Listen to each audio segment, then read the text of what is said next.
Ramazan ayının 27-ci gününün duasını sizə təqdim edirik. Əvvəla, Allah orucunuzu və dualarınızı qəbul etsin.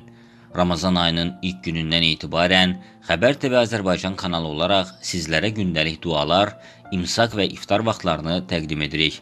Kanalımıza dəstək üçün abunə olmağı və videonu bəyənməyi sizdən xahiş edirik. Ramazan ayının 27-ci gününün duası.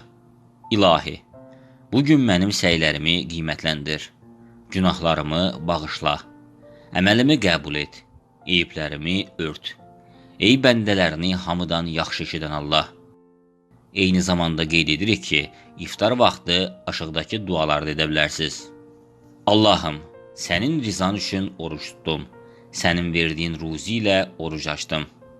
Allahım, sənin rizan üçün oruç tutduq və ruzinlə iftar açdıq, qəbul eylə. Sözsüz ki, sən hər şeyi eşidən və bilənsən. Allaha həmd olsun ki, onun yardımı ilə oruç tutur, verdiyi ruzi ilə iftar açıram. Allahım, hər şeyi əhatə edən rəhmətinlə səndən günahlarımı bağışlanmasını istəyirəm.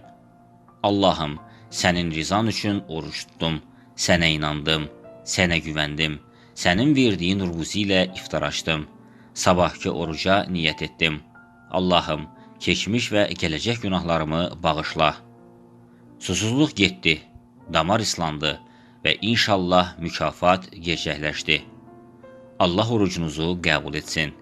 Qeyd edirik ki, kanalımızda hər gün iftar və imsak vaxtları və dualar haqqında məlumat yerləşdirilir. Videoları izləmək üçün kanalımıza abunə olmağı sizdən xahiş edirik.